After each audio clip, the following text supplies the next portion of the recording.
Hey, what's going on, guys? It's History Obscured, and I'm back with another video. And today I'm going to be touching on Muammar Gaddafi. Alright, now one of the main reasons why I'm touching on this video today is because Muammar Gaddafi is one of the most prominent African leaders who had a reputation for speaking against the oppression that the Western powers were putting on the nation of Libya, alright, as well as the whole continent of Africa, but mainly for the fact that Libya were not receiving the independence that he desired, as well as many young leaders that came up as a part of the revolution, okay, to fight against Western powers and to take control of the Libyan government. Alright, so I'm gonna get into it. Alright, there's a lot of information, so you have to pay close attention. Alright, now for about over 4 decades, Gaddafi was in power. Alright, and he brought stability to the economy. He also provided many opportunities. Alright, but like I mentioned, he was faced with a lot of opposition. Okay, and it mainly came from the Western powers that wanted to take control of his economy, and they basically wanted him out of the way. All right, now Gaddafi, he came into power, all right, as the official ruler of Libya in 1969. All right, and the way he came into power was by force. Okay, so he was part of a military coup that overthrew King Idris. Now, King Idris was the former ruler of Libya, all right, and he was in the position of being a king. Okay, so the difference between King Idris and Muammar Gaddafi is that Muammar Gaddafi wasn't a king. Okay, King Idris was. All right, that's the only difference. Okay, now going into King Idris, right, he was born in 1889. All right, and he belonged to a well-known order called the Senussi order. Okay, and they were a powerful Islamic movement in Libya that had significant influence throughout the country. Okay, now he basically had his connections. He had his connections through this movement, which helped him to ascend to being king over Libya. Now, fast forward to the Second World War. All right, Libya was placed under British and French administration after Italy lost control of its colonies. Okay, and as international discussions began, right, regarding Libya's future, King Idris gained support of both Britain and the United Nations. Now, the support that he gained came with stipulations. All right, and that's what I'm going to go into. All right, now in 1951, all right, according to the Europeans, Libya were basically seen as an independent kingdom, okay, and that was outwardly, but the Europeans going into Britain and France, the support came with the stipulations of them having direct access to Libya's natural resources, especially their oil reserves. Okay, so that was the stipulation. Now, the international oil companies, all right, from the United States and Europe, they were receiving concessions, all right, to mainly explore and extract Libyan oil, all right, and with the oil reserves, right, that Libya had within their country, the amount of oil that was flowing through Libya was in abundance. Okay, and that's the reason why you had Western interests in the country, because they wanted continuous access. All right, and that is what King Idris was basically providing for Europe, but it was done in disguise. All right, as well as the United States of America. All right, now as time went on, many of the Libyan people started to understand that the oil that the country was producing was not being distributed fairly amongst the population. Right, so many ordinary Libyans, they remained poor despite the growing oil income. All right, and that led to corruption and regional equalities, all right? And many of the Libyan people were basically unsettled, okay? Especially due to the fact that they knew that the resources that the country had did not reflect the state of the Libyan economy, all right? Now, during the 1950s and 1960s, you had Arab nationalism that was spreading throughout the Middle East and North Africa, okay? And the reason for this was because the oppression by the Western powers was becoming evident to the point where Arab nationalists wanted to openly rebel in order to take control of their government, all right? Now, one of the prominent leaders that actually inspired Muammar Gaddafi, his name was Gamal Abdel Nasser. All right, I don't think that's the way you pronounce it, but anyway, moving on. So he was instrumental in promoting ideas of Arab unity and anti-colonialism. All right, and he heavily resisted Western influence, and he also spoke openly against the West. All right, and because of his actions, all right, many young Libyans that were also part of Arab nationalism in Libya, they were inspired, okay, and it moved them to want to make a change because they understood that King Idris had close ties to Britain and the United States, all right, and they knew that that was one of the reasons why Libya or the Libyan people were suffering, okay. Now, among these young officers, all right, in Libya that were basically trying to push for a revolution, you had Muammar Gaddafi, all right? Now, he was a very young man coming up, all right? And Gaddafi, again, he admired Nasser, okay? Gamal Abdel Nasser, in terms of the way that he conducted himself and his boldness speaking against Western powers, all right? And that's what drove him to do the same thing, but for Libya.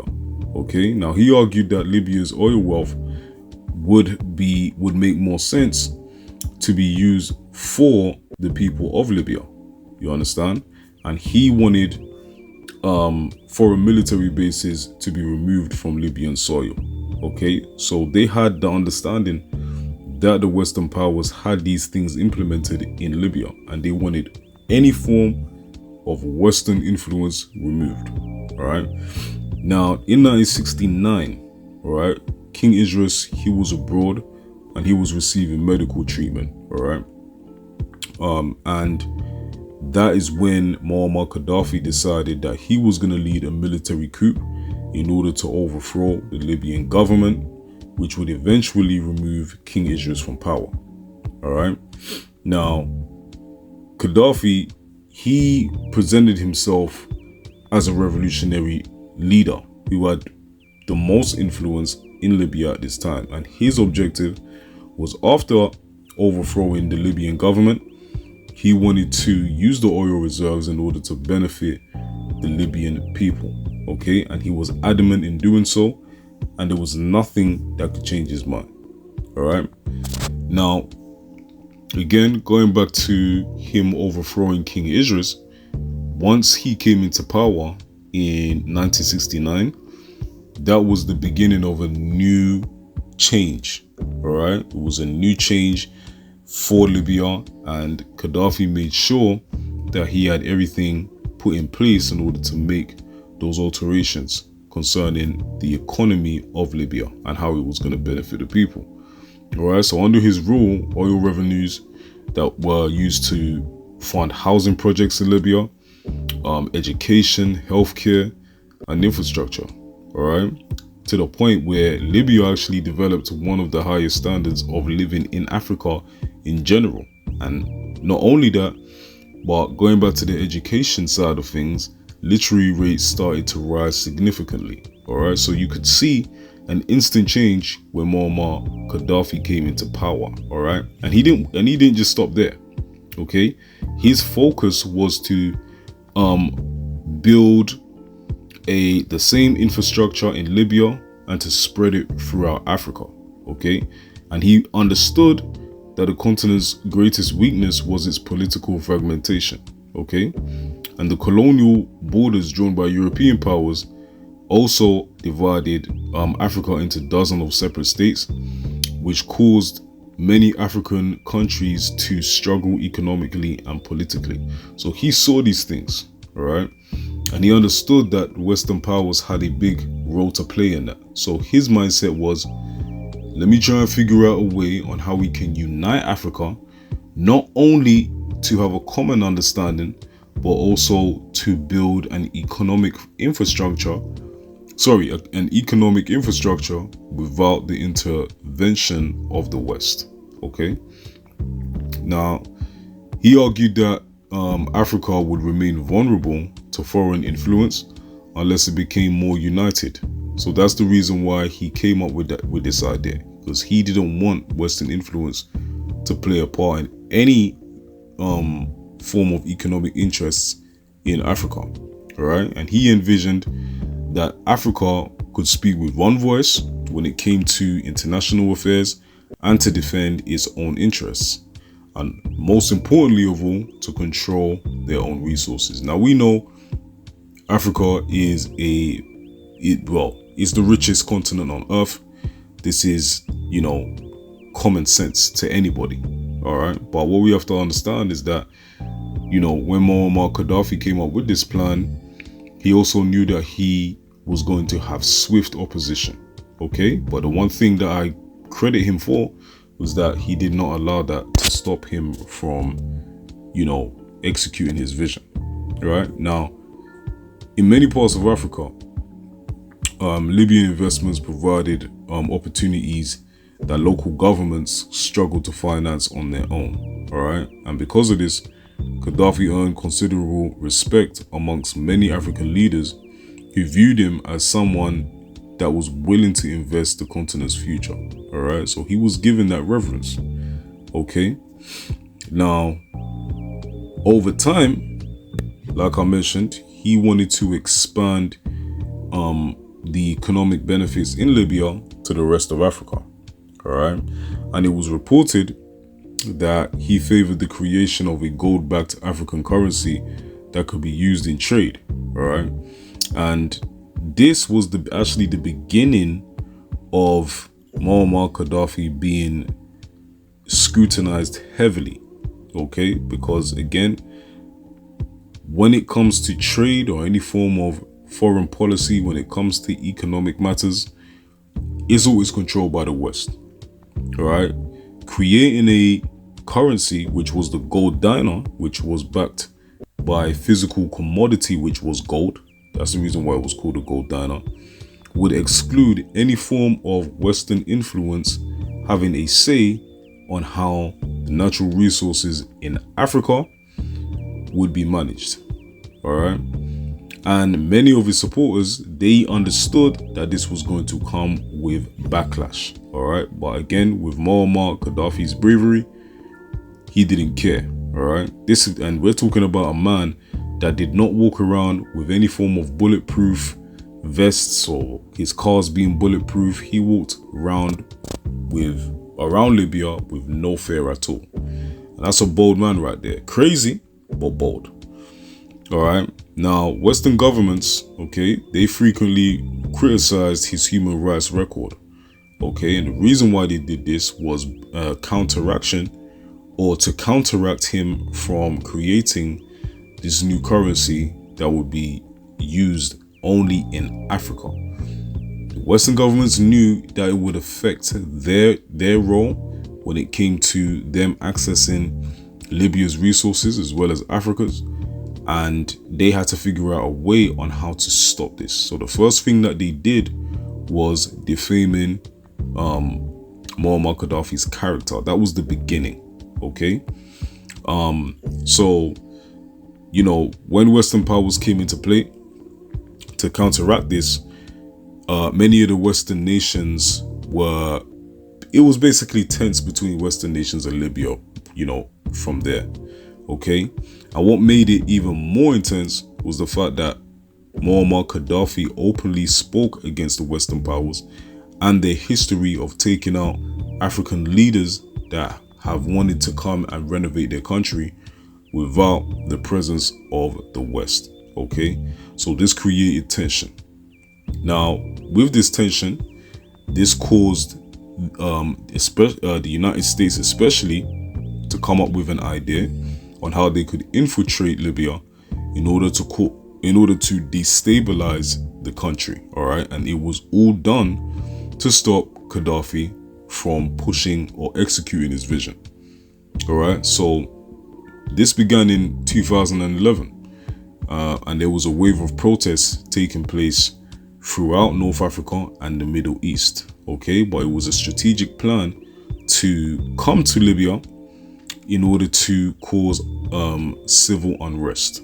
Okay, now when it came to Gaddafi's government in Libya, once the protests spread into Libya, Gaddafi's government quickly escalated into armed conflict, all right, to fight off those that were protesting, all right, and things didn't improve, okay, because as the fighting intensified, Western governments argued that military intervention was necessary to protect the civilians from government forces. So this was their way of coming into Libya to act as saviors in order to control or mitigate a problem that they caused. But again, it was all done strategically to eventually remove Gaddafi from power. All right. Now, the United Nations authorized measures that included a no-fly zone, and NATO launched a military campaign against Libyan targets. So again, the war kept growing. It kept intensifying to the point where NATO felt like they had to get involved, to the point where it included a no-fly zone in Libya. Okay, now you had the United States alongside several NATO allies that participated in air operations that severely weakened Gaddafi's military forces. Okay, so again, this was a strategic way for them to penetrate Libya in order to stop Gaddafi from having any form of control. They had to get him out of it. All right, but this was their way of doing it. So many supporters argued that many supporters of the intervention argued that it prevented humanitarian disaster and protected civilian populations. This is what was said by many different critics. Okay, but at the end of the day, we know that the truth was they just wanted Gaddafi out of there. But one of the ways that they had to get him out of there was by defaming his character, by making him look as if he was a dictator. All right. Now, things got bad for Gaddafi because once his military was weakened and he basically saw that he was in a position where he was losing control and influence over Libya, all right, he attempted to escape the city. Okay, I believe the name of the city was called Sirte, and this was done in October 2011. All right, and simultaneously his convoy came under attack. Okay, so this was at the point where Muammar Gaddafi basically lost control. Now, shortly afterwards, you had rebel fighters that captured him. All right, and images and videos of his capture was spread around the world. Now, mind you, when he was killed, I do remember the video. All right, I don't believe there's any videos online that have published it now for whatever reason, but I do remember seeing the video, and they beat Muammar Gaddafi to a pulp. You understand? And I do believe that he was pleading his innocence at the time. I don't know what he was saying exactly, but I do remember that he did imply that the Western nations had something to do with him being captured by rebel forces. Okay, because again, it was all done to stop him from trying to establish a new gold currency that would flourish throughout Africa and exclude Western powers, which would mean that their economies would also be destabilized. All right. So sadly, in October the 20th, 2011, Gaddafi was killed. All right. And from that point on, Libya entered a prolonged period of instability. All right. So ever since Gaddafi died, Libya has not been the same. All right. Continuous militias. You have civil unrest from left, right to center. You have just continuous instability, and that is basically the story of Libya today. All right. And just recently, Muammar Gaddafi's son, who also wanted to reignite his father's revolution, was killed just recently. Okay, and he was killed mysteriously, showing you that anyone that has the mindset to want to renovate their country and build a form of independence, you will end up like Muammar Gaddafi, as well as other African leaders who did the same. Alright, but one thing I do want to say about Muammar Gaddafi is that he was a bold man. He was a man that did not allow anything to stop his vision, and he did his best to execute his vision, knowing that it would cause opposition, but he didn't care. And that's one thing that I respect about Gaddafi. Alright, so that's basically the story on Gaddafi. Again, there is much more than this, but I'm just condensing it. But I just want to show you the mindset that he had as a leader, wanting to create independence, not just for his country, but for the whole continent of Africa. Alright, so I'm going to leave it there. Hope you enjoyed the video. Again, make sure you subscribe, like, comment. Alright, and push forth, man. I've got a lot of content coming, so make sure you lock in. But, yep, that's it from me. History Obscured. Peace.